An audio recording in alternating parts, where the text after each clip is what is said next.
as part of our effort from Effective Collaborative Action in partnership with CoFSA, Conscious Food Systems Alliance, we would like to welcome you to this 1-hour session on deep listening, micropractice.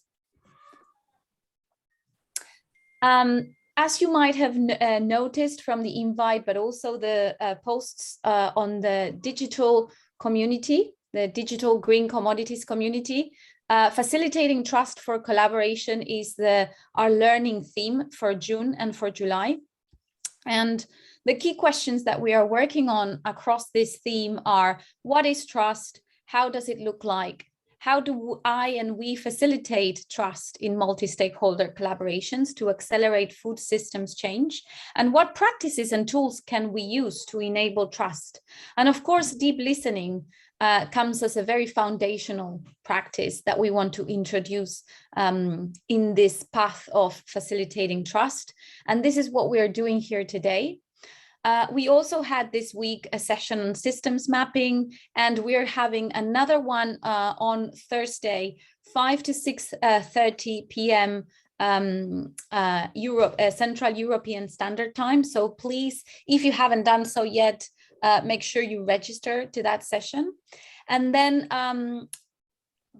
closing the master classes for facilitating trust, we will have 2 sessions facilitated by Adam Kahane, the founder of Rios Partners, in July the 5th and July the 12th on the topic of facilitating trust for collaboration in food systems. We will then have a session on measuring impact and a closing theme report.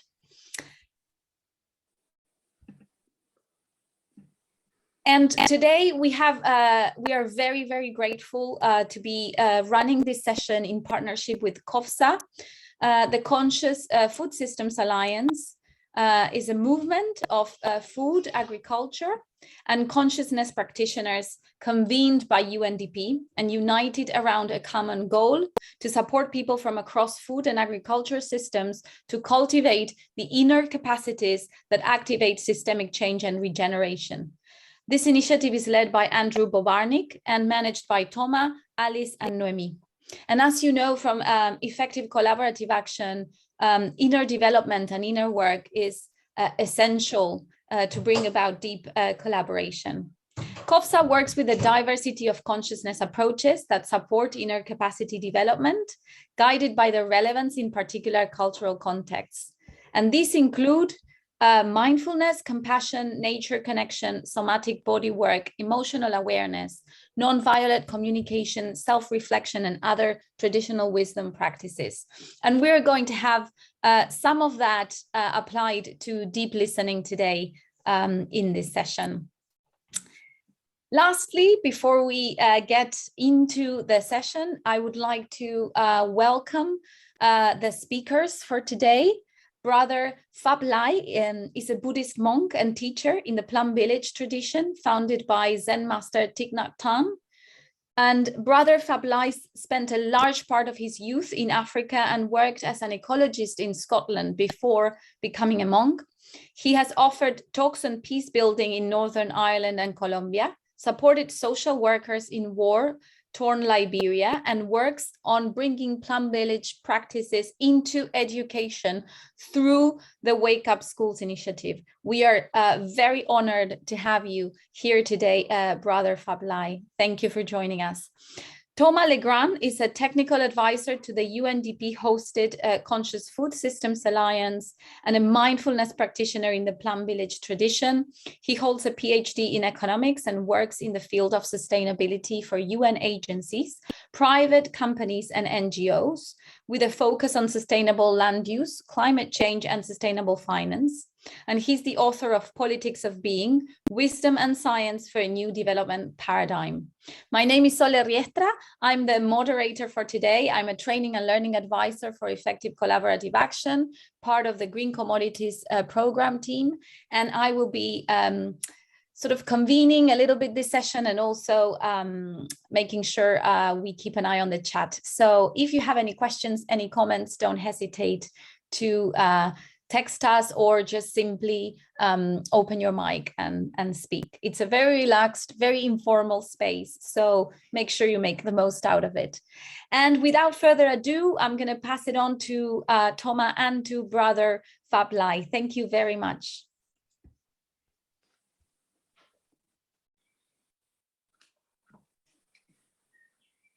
Hello, Brother Pháp Lai. Good afternoon. Hello. Good afternoon. We are in your hands. Okay, I was just trying to see if I can get the gallery view up, but it's nice to see people I'm speaking to. Yes. Is that possible? I don't know why it's not coming up. I've got the today's speakers. The stripe. Sorry? You've got the stripe with the little boxes, or do you just have one person on your screen? I just have you in the small corner, and I have the today's speakers by the bios. Oh, I see. So I stop sharing, and you might have more people. I've got it now. Yeah, I can go to gallery now. Yeah. Perfect. Okay. Yeah. Thank you. It's lovely to see you, actual people. So thank and let's just begin with a sound of a bell, because I'm going to just introduce bell partly for myself to just ground myself and establish myself in mindful breathing. So I'd like to invite you to do the same. This mini bell. I don't know if it will work, because of the sound tends to get clipped, but it's a bell that we use to just stop and come back to our breath. So I'll just invite a sound, and whether you hear a long sound, if you don't imagine a long sound, but just let the sound remind you to come back to yourself, to your body, to where you are, and to breathe and to just touch base with yourself.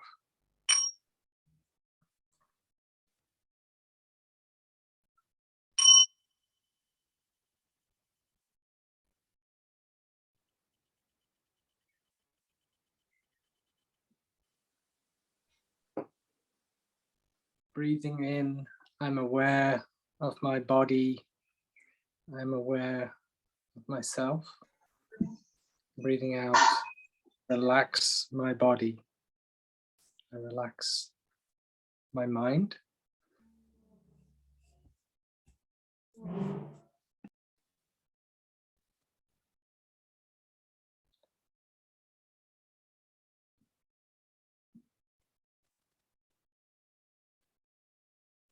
If we feel in touch with the in-breath and out-breath throughout this session, it can be a very good basis for benefiting from the session.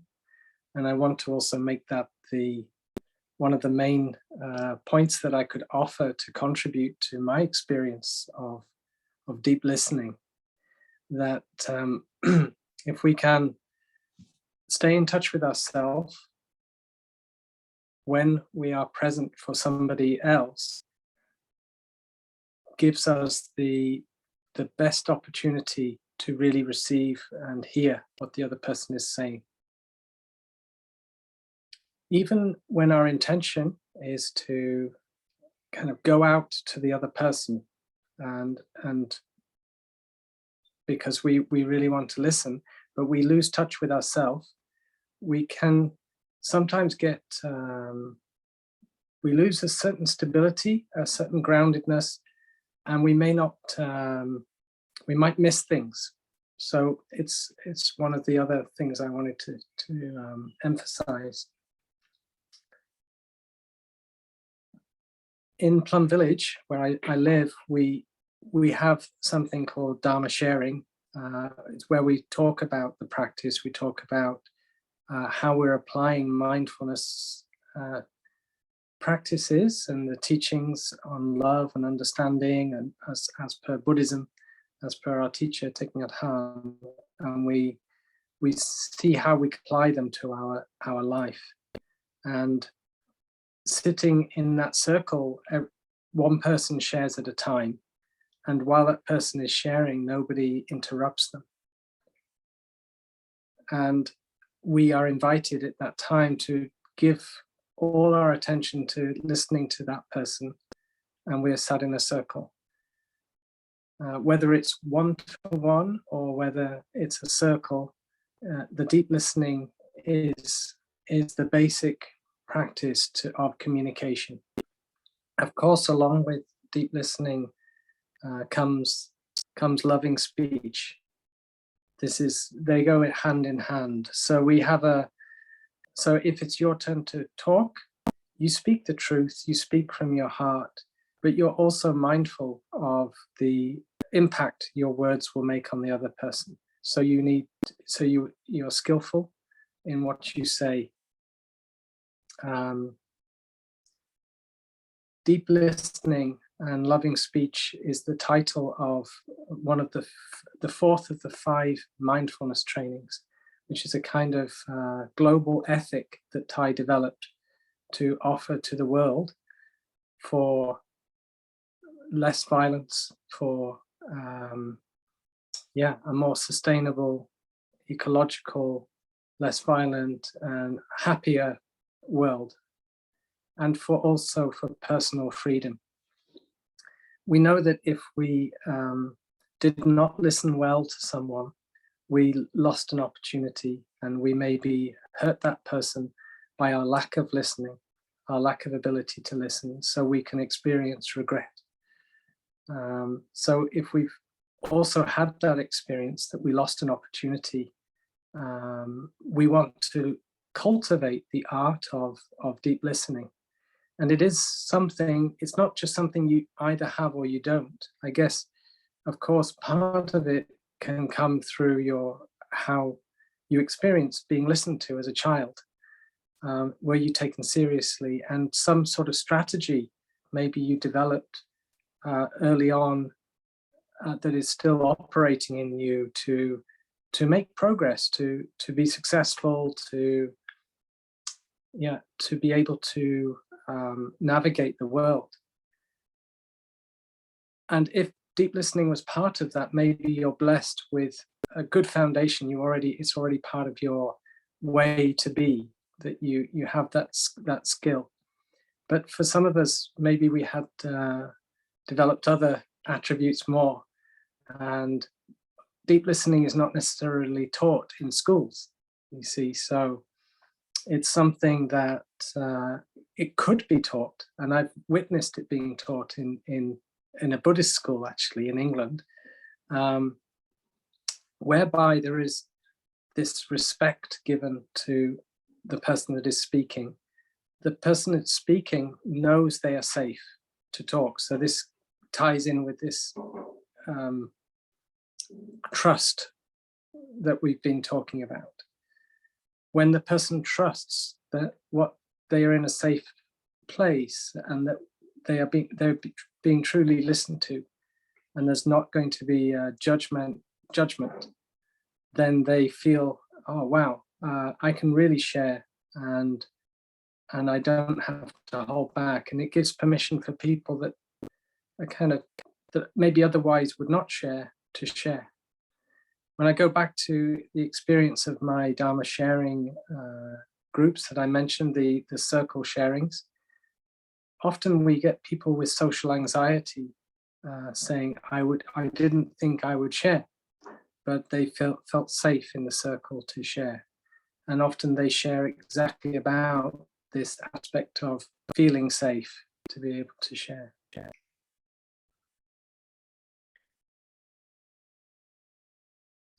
So I began by saying, tuning into yourself in order to be truly present, to listen.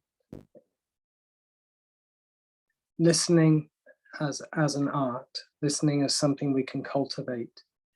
And it begins with, the foundation for me is that to really offer my best for deep listening is if I can have being present for myself and knowing what it means to listen to myself, listen to my body, tuning in to what is going on, be able to recognize subtle things, maybe subtle voices in my head saying, maybe less subtle voices saying different things, and acknowledging and saying, I hear you there, you have a reason to be there. And this learning to listen to ourselves can be a really powerful kind of foundation to being able to listen to others.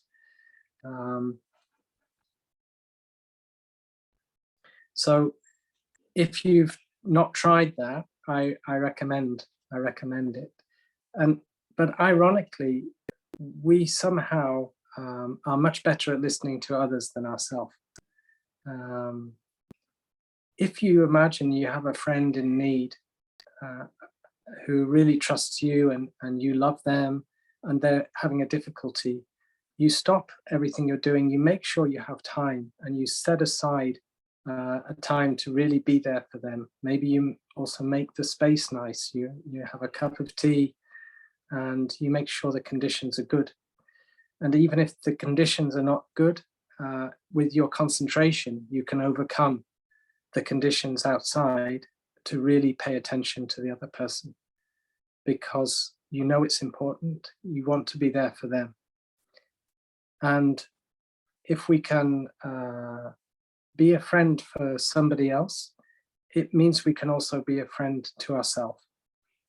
And you can apply, if you want to know how to listen to yourself, just think of how you do with a friend who is in need of your kind attention and listening, and you just simply turn it in on yourself. So that's just a tip in case you've not experienced that before. Just to turn it all around to yourself and say, now I apply that same love to myself of really tuning in to what is going on for me.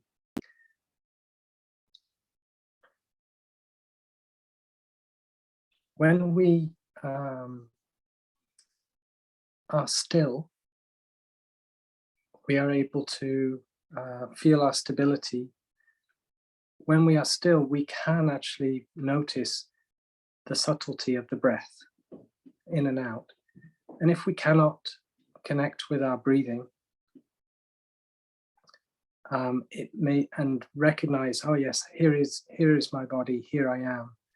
It may be there is some noise going on, some background noise in ourself. So it may be a sign that we could use the time very well spent to establish ourselves in a more quiet, still place in ourselves, if we want to offer that presence for somebody else and learn to and be there for them, to listen to them.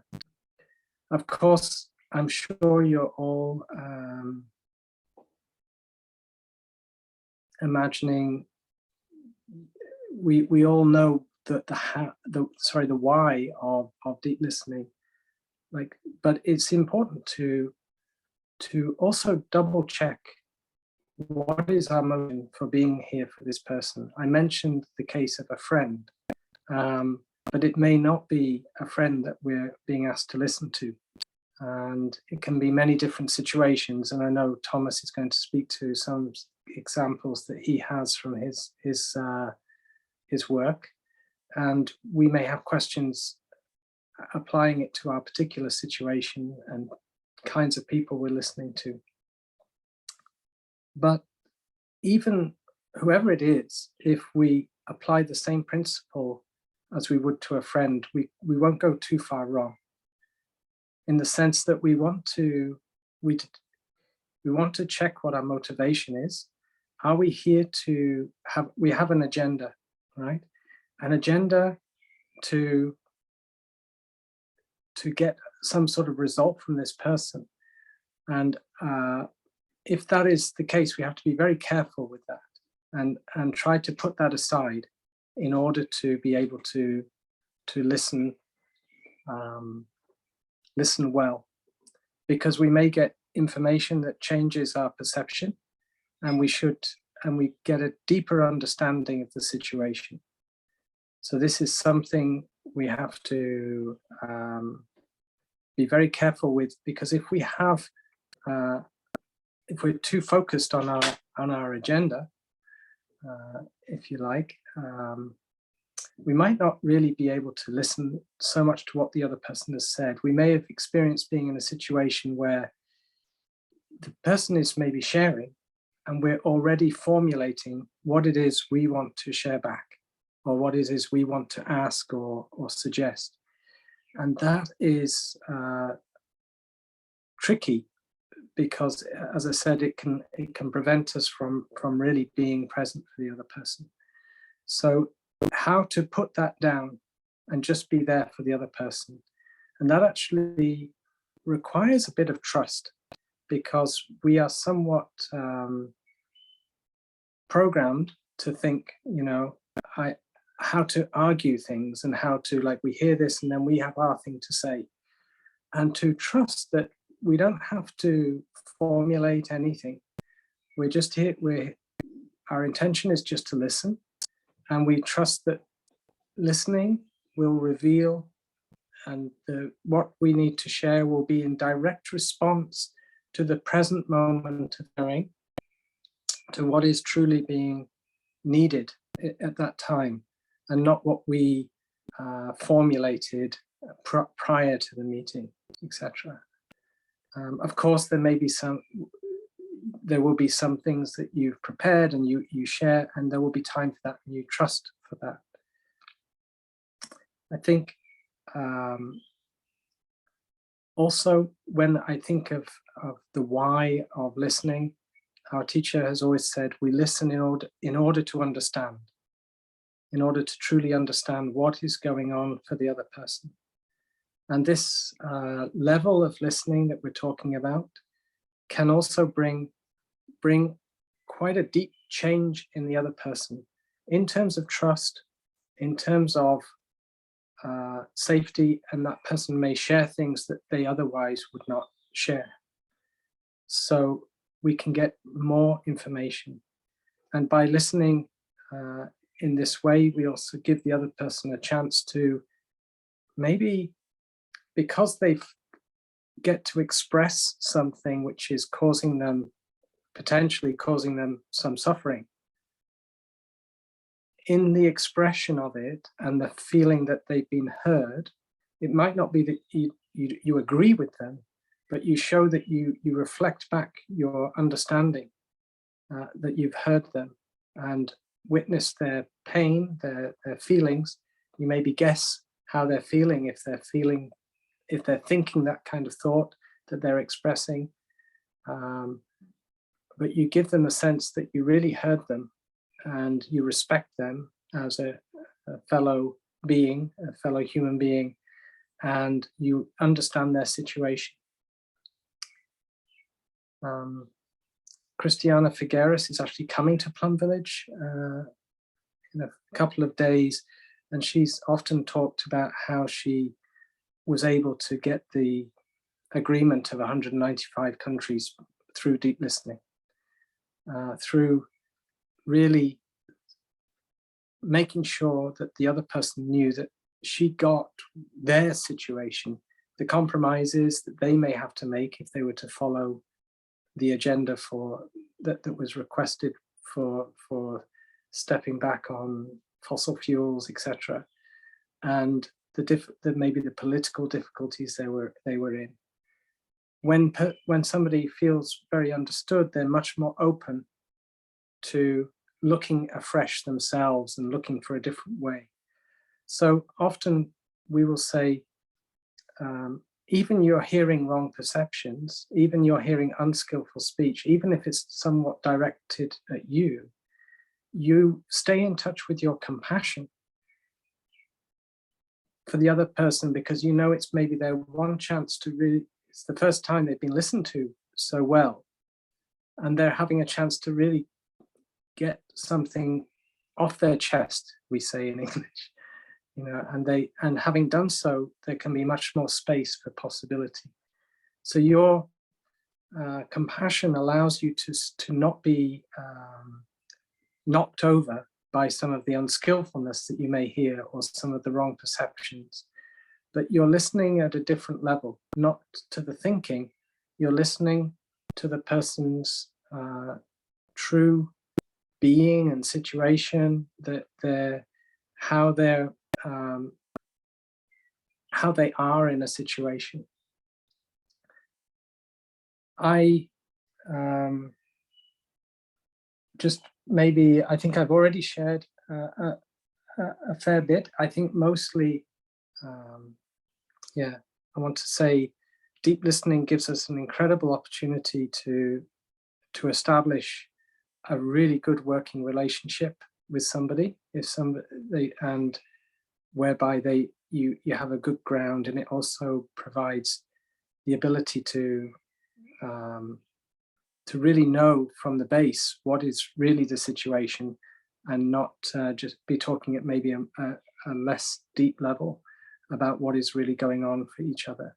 And more fundamental change can come with that.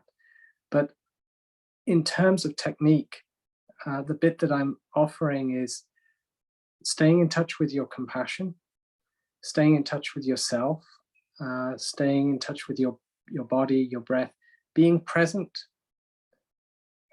to yourself. And that is automatically provides a space where you're going to listen at a deeper level than normal. And so that is something to try. That is something to experiment with. Yeah. If you listen in the other way, where you're all ears, if you so to speak, and you're not really in touch, you can go so far, but you get tired. You get tired quite quickly. You can't take after a certain point. But the other thing is that the other person they appreciate that you really listened, you were all ears. But when you're really embodied as you're listening, they feel that too, and they really respect and feel they maybe want to hear from you more, because they felt that stability of presence in you as you were listening, and you weren't getting swayed this way or that way, agreeing or disagreeing. You see, even agreeing is not necessarily what they're looking for. That you just agree with everything they say, but that you stay stable, equanimous, that you're non-judgmental, you're not. One last thing to say is, when checking for motivation when you're in a situation, is check what if there has been a conflict, see if you've got a particular side that you're taking, see if you have some sort of desire to punish or to blame or to make somebody, you want to force them to express regret. You should be sorry as you did this. Just to let that go and clear the space for the listening. So recognizing what is going on. I'll stop there because I think I've gone over time, and I'm not sure. Soledad. Thank you. That's fantastic. Thank you very much, Brother Pháp Lai. And yes, please feel free to continue. We've got this time for you and for Thomas, and we're here listening. So thank you very much. And Thomas, would you like to carry on from here? Sure. Hello, everyone, and thank you, Brother Pháp Lai, for the wonderful teaching on this important aspect. I found it was funny that I was asked, or maybe I don't know if I proposed myself or what, to talk on deep listening, because then I remember that at the beginning of my work, I remember one client like 20 years ago, or maybe my manager telling me I was not really listening enough to my client. And I remember I was really very much focused on the task, and as an early as a young professional, I was not always, use that in a professional context. There is often not the space to very explicitly pass on messages, and one should really pay attention to all the small signals that our colleagues and partners send to us. So yeah, Pháp Lai, I've already shared quite a lot of important insights, and maybe I will just give some practical tips and experience of what this means to me in my work, which is probably similar to yours on food systems, sustainability, etc. So the first one, if we want to be able to offer our presence, well, we need time, and we need to come prepare to, for example, a call or a meeting, to be able not to, so that means sometimes I have like 5 minutes or 10 minutes between meetings to have some breather, and just maybe really to come with an open mind, and not with all the thoughts of the previous discussions still running in our heads. And yeah, no, we use also some practices when we start a meeting. Often in our Conscious Food Systems Alliance, we invite a bell, for example, like Brother Pháp Lai did today, and we sometimes have space for check-ins, so that we acknowledge how people enter the call, with what kind of emotions or expectations, etc.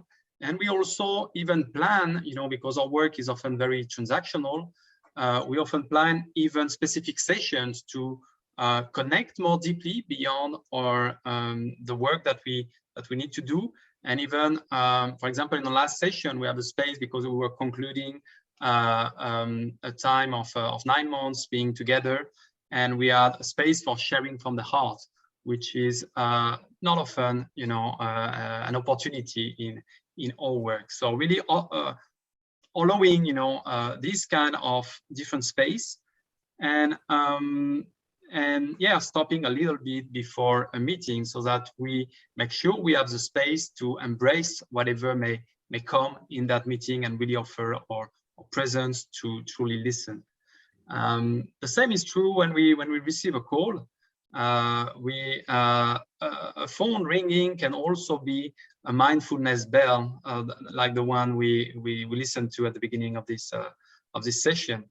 So when I hear the phone, I try to practice, okay, not to take the call ready on, but just check in if I'm, able to receive whatever might come in this call, and it's not just a full jumping from one idea to the end, because what I will be told in this call, maybe I'm not prepared to receive it. So just taking the time to breathe and come back to myself before taking the call, for example. Also, with emails, we know that we need to really find the right time and have the space to read some certain emails. Sometimes we see, the email popping in, and there's a temptation. Okay, should I open it and read it while almost doing something else, even sometimes maybe in calls? And but I've had that experience. I remember a couple of years ago on a very busy Friday afternoon, just an email from my boss coming in, and reading it very quickly. At the time, I was really busy and stressed, and then spending the whole weekend, wondering, what I should answer to that, and why was it so harsh, and even coming with some ideas that people put in my mind about him or her, being like, why is he being harassing, basically. And I spent the weekend on that, and even have a consultation with a monk here, and who invite me to, hey, this person is just like you, is just stressed like you, busy like you, and just want easy solutions. And practice with that over the weekend. And funny enough, when I came back on the Monday, to look back at the email, then I I realized I have misread it, and it was not that offensive or putting me in such a difficult situation that it was. So because I really am not the right space to be able to really read that that email.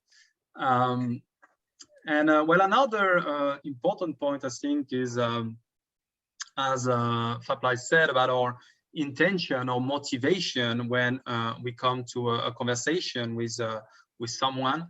I think it's really important to set up the right intention, and we do that sometimes also in groups at the beginning of the meeting, to setting the intention to listen deeply and be able to receive and embrace whatever is being said can be very important. And I think we should not underestimate the fact that people are very sensitive to our intention, even if it's something that is inside of us that we think they do not perceive. Our intention is really does really matter. Whether people notice consciously or unconsciously, they can feel, you know, if we're coming from a space of respect and non-judgment, and they can act accordingly. I've had the experience myself, for example, of being with a couple, a Canadian couple. We were in a big spiritual gathering, and they were like conservative and not really the kind of mindset of the right people, and they feel very criticized in that part. And they were talking about some climate issues, about the position of Canada, and they have heard that they did not understand why Canada was criticized if it was doing so much, etc.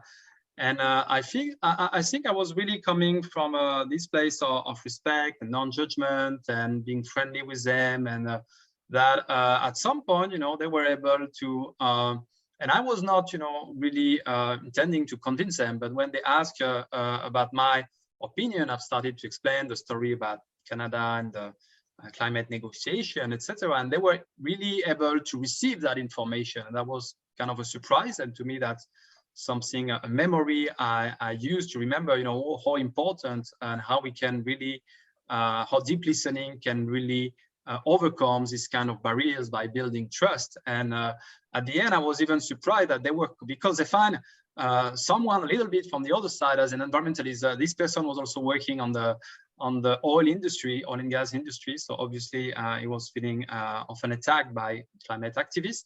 And the fact that he found me as a reliable partner, rather sitting on the other side as an environmentalist, then he coming back to me with some new questions about, you know, nuclear energy, what do you think, etc. So that showed to me, like, it was the fact that he could feel some trust. He was really then becoming eager to learn from people who think differently. Another important insight that Brother Pháp Lai just shared, I think, is, you know, what we have our own ideas, we have our own agendas, and we have our own barriers, basically, to truly listen. And often the main barrier is that because we know what is true, and because we know even why this person is wrong. And in my case, I can think about, you know, some examples about, I know he or she thinks this way because he or she misinterpret, for example, or misunderstood one of the things I said or did. And often that comes as a barrier in me. So I'm not really listening because I know why they are wrong.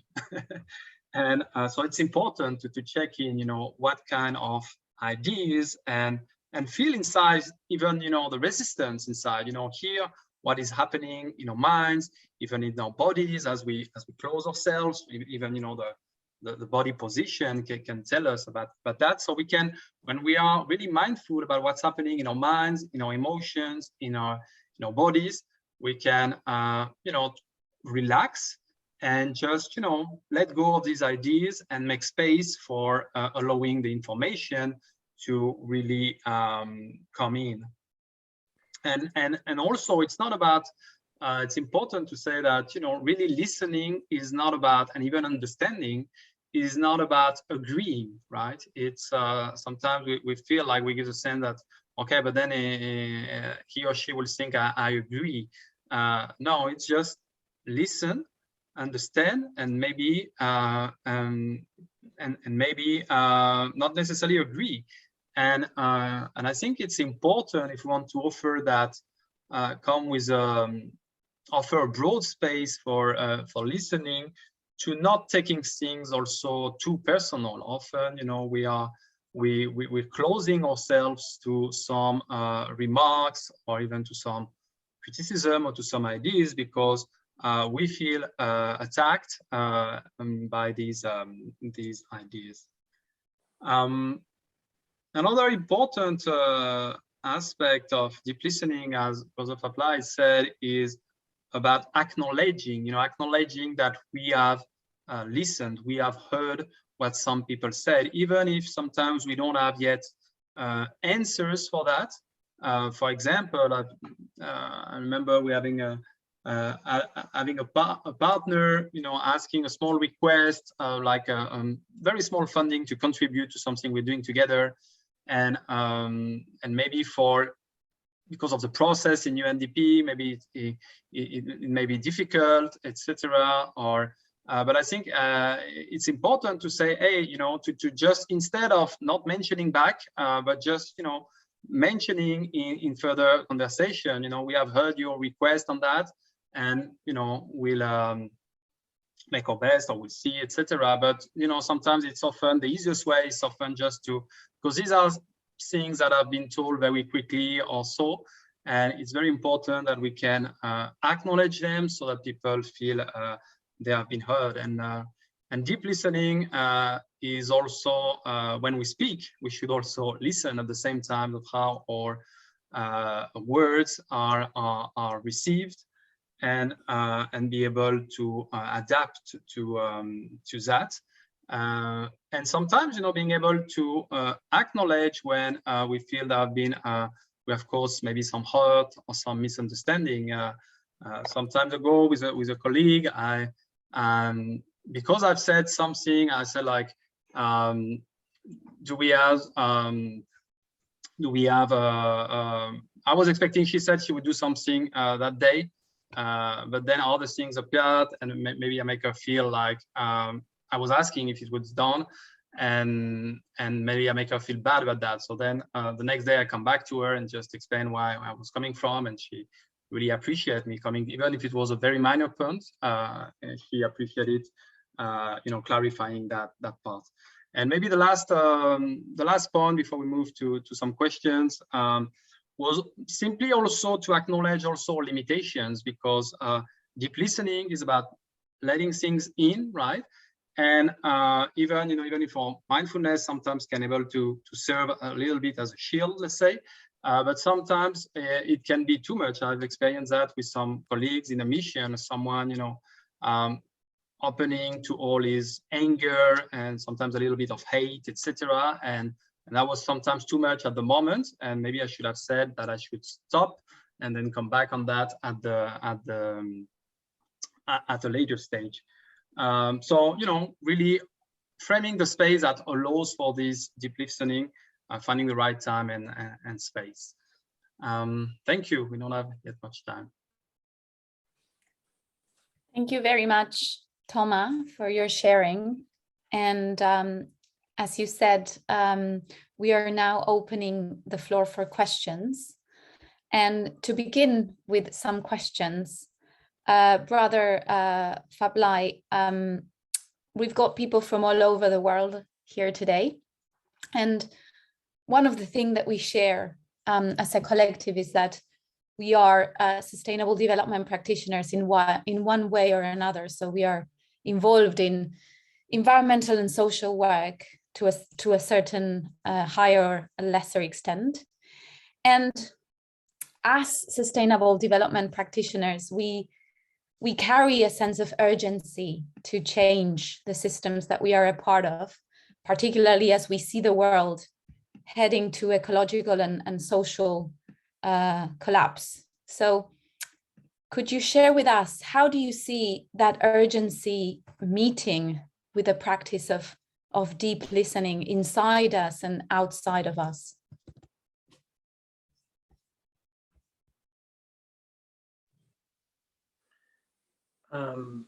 Yes, thank you, Soledad.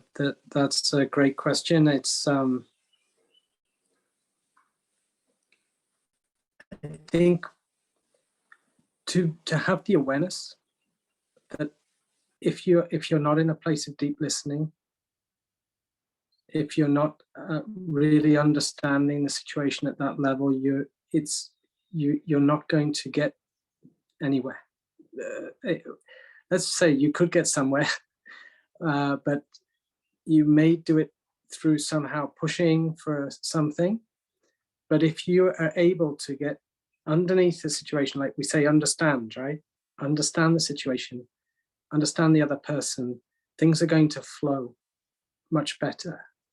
There's going to be more openness. You'll be pushing against open doors. And this is, and you'll be understanding what the other person's needs, and maybe you have a different understanding. You know, one of the things is that you letting go of your ideas, your preconceived ideas and notions, in order to listen, lets a new understanding in it, maybe a deeper understanding of what is going on, and therefore what needs to happen, what the capacities are of different people to also, yeah. So I would say that there is a kind of idea that we don't have time for deep listening. We just got to get on with the job. That's almost implicit a little bit in the question. And I would counter that and say, we only have time for deep listening. It's actually through that the real action is going to come, the powerful action, through really being there. And it does mean listening to ourselves and listening to the other and communicating that understanding, the solutions that come from that, the way forward, and the actions will then have power of trust and mutual respect and, yeah, a shared vision. And without that, yes, maybe you can force some things through, but then there'll be a counter move. Yeah, that would, I mean, I'm talking theoretically in the sense that I know you're often maybe speaking to people who will agree with you one day and do the opposite the next. I don't know, or just have their agendas are so fixed that they don't care about what you said, and it's painful. So I feel also there, then Thomas's point about self-compassion, about knowing your limitations, comes in, and listening to yourself and just saying, well, and just maybe saying, if you know that you did your best, that helps. And the second point is, if you really did this listening well, you're in that spirit of deep listening, even as you're sharing, you know, because you're sharing from that place, that will have put a seed in the other person, hard for them to avoid it. So it may not, so the fruit may come sometime after, and you have to also trust that. Okay.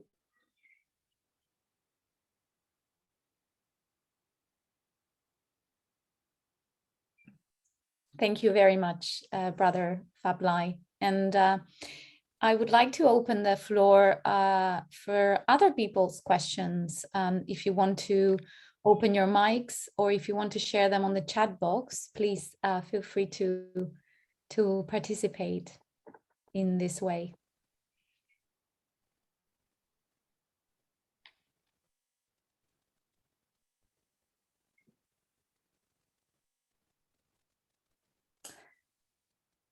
We've got a question coming in from the chat.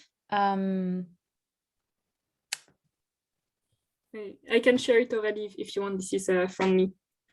Thank you for the session. Really interesting so far.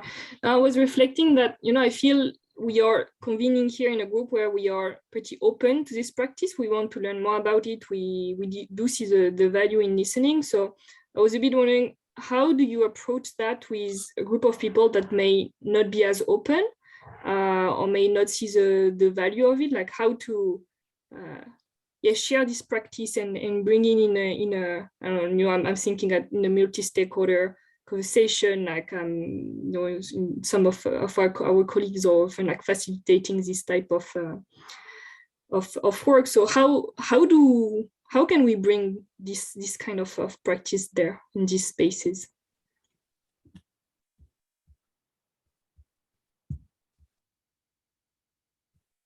Thomas, you want to offer something? I spoke last. Would you like to go for the Pháp Lai? Go ahead. Sorry? Would you like to go?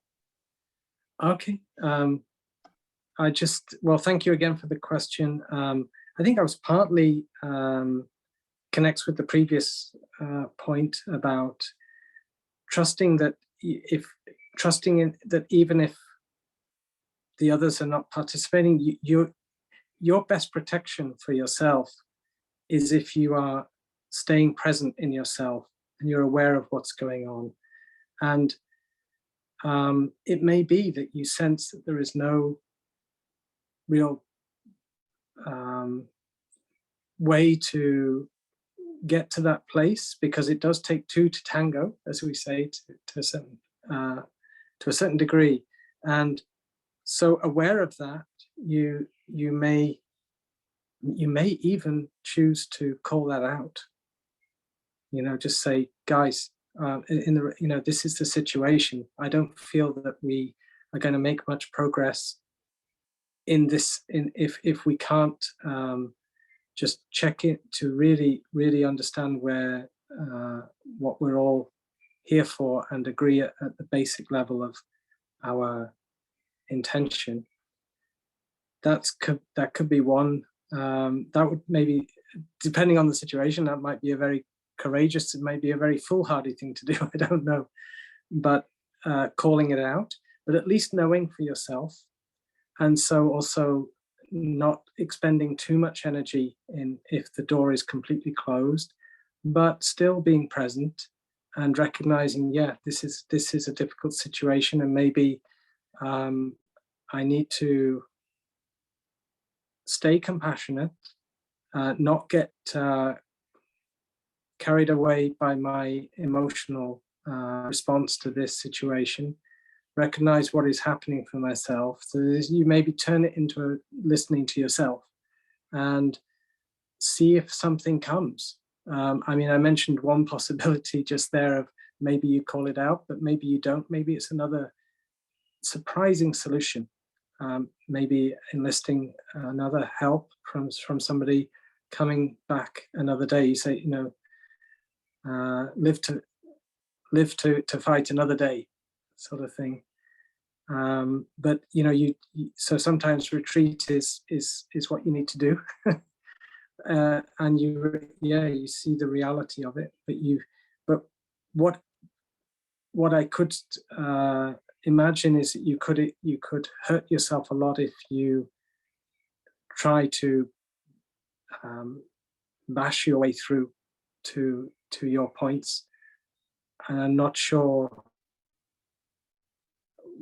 to what end. If people say, oh well, that's the way I do it and it works, then we should hear from that. That would be a different practice. Okay.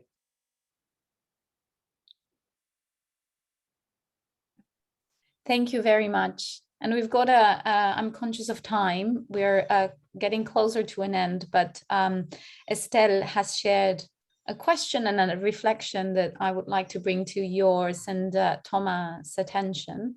I hear how it can plant seeds in another to practice deep listening, how to make it more usual, should leaders be trained in practicing it.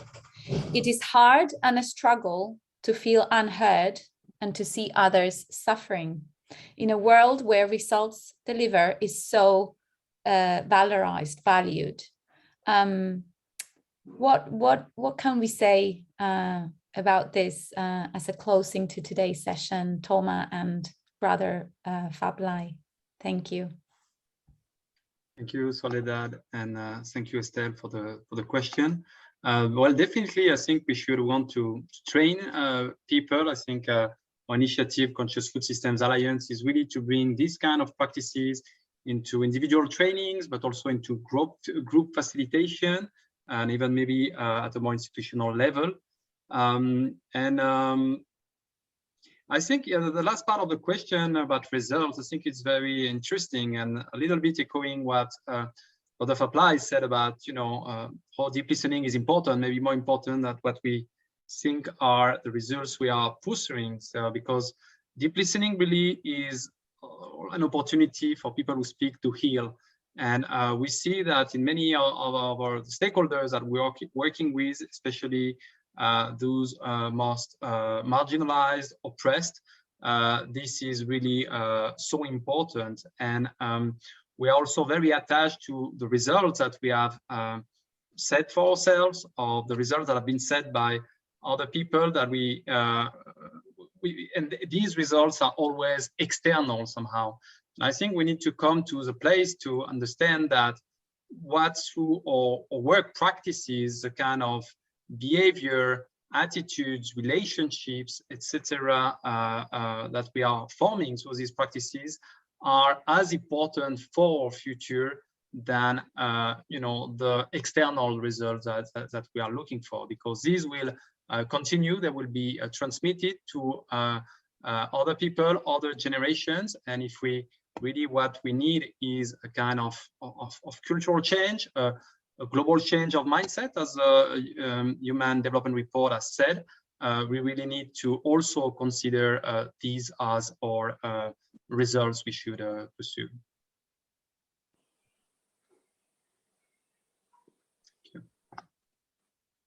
Thank you, Thomas. And maybe some words, Brother Pháp Lai, from your side to round up today's session, if that's okay. We'd love to hear your concluding thoughts or your arriving thoughts. Mm-hmm.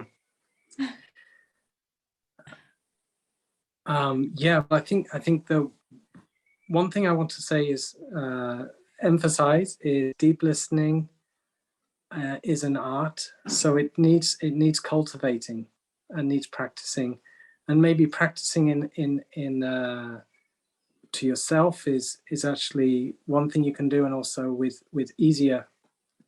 Some of the situations described are already like you'd need a very advanced level, maybe to be able to see the fruit or to see the benefit or to be able to stay stable. So to cultivate your stability, to be with your body, to really be present, to recognize. Yeah, I wanted to add one tiny. This is not a concluding word. This is more like just directly to Eileen, was it, about things you can do in a situation, is to show you to show that you understand the other person and where they're at, to maybe show that you appreciate them and respect them. If you can communicate that to them in a meaningful way, you maybe open the door to them listening. Yeah, and also this aspect of results. If we can understand that we get better results, more long-lasting results, and maybe even quicker results from deep listening, I would say, I've spent many hours in consultation with one-to-one with somebody, and I think I know what they said, and I go ahead with my response, and I give them the benefit of my kind of like, this is what I hear, and this is that. But I don't check if I haven't checked. If I haven't stopped and just provided a bit of space and double checked that I've really understood, often I can be going off on a tangent, and I spend a lot more time trying to come back from that tangent and find out really what was the problem, or what was it they really needed addressing. And I lost my route to that. So deep listening, the importance of it is, to me, it's actually the most efficient way.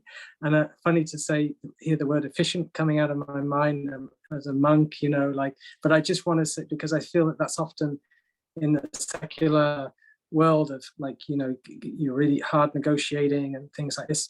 There's this thing of we don't have time for that soft stuff, and I just want to emphasize, maybe this, water can be very soft, but also very powerful, and deep listening the same. And if we can it can be cultivated to a very high degree, so not to be underestimated.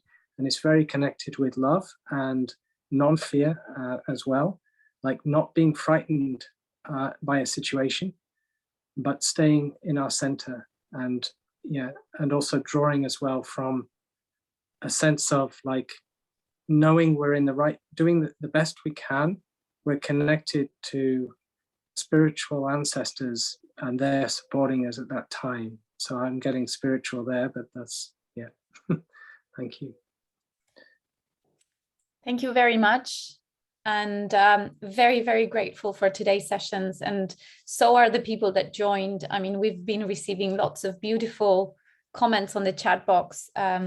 Thank you both of you for your time and for your insights and for your presence and for your deep listening. And hopefully we will have more of these sessions where we can practice all together and cultivate this practice in each one of us. And lastly, I'd say if you want to invite Christiana Figueres and have her share the benefit of deep listening and getting 195 countries, I think that would be very convincing. So thank you. Indeed, we would love that. We would love that. Thank you. I'll definitely talk to Thomas about that. Thank you so much to both of you. And yes, I really hope we meet each other and with the rest of the community again very soon. Thank you. Thank you. Thank you very much. Thank you. Have a beautiful day.